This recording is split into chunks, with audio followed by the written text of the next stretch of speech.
Fellow Americans, this is Liberation Day. বাণিজ্য ঘাটতি আছে এমন দেশগুলো থেকে আমদানিতে গেল এপ্রিলে উচ্চ শুল্ক চাপিয়ে দেয় যুক্তরাষ্ট্র। পরে তা স্থগিতও করা হয়। তবে চীনের ক্ষেত্রে ছিল ব্যতিক্রম। বড় দুই শক্তির পাল্টাপাল্টি শুল্ক আরও বিশ্ব অর্থনীতিকে টালমাটাল করে দেয়। উভয় দেশের মধ্যকার বাণিজ্য যুদ্ধ ঝুঁকির মুখে ফেলে দেয় পুঁজি বাজারকেও।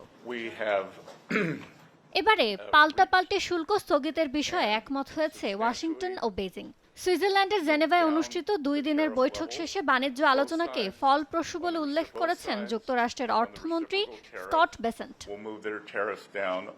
বৈঠকের সিদ্ধান্ত অনুযায়ী আগামী 90 দিনের জন্য উভয় পক্ষই একে অপরের ওপর আরোপিত শুল্ক 115% কমাবে, যা কার্যকর হবে আগামী 14 মে থেকে।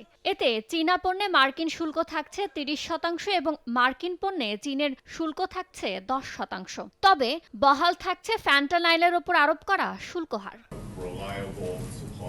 এছাড়া দুই দেশ অর্থনৈতিক ও বাণিজ্য সম্পর্ক নিয়ে আলোচনা চালিয়ে যেতে একটি ব্যবস্থা প্রতিষ্ঠা করার সিদ্ধান্ত নিয়েছে। পরবর্তী আলোচনা মার্কিন যুক্তরাষ্ট্র, চীন অথবা অন্য কোনো দেশে অনুষ্ঠিত হতে পারে বলে জানিয়েছে বিবিসি।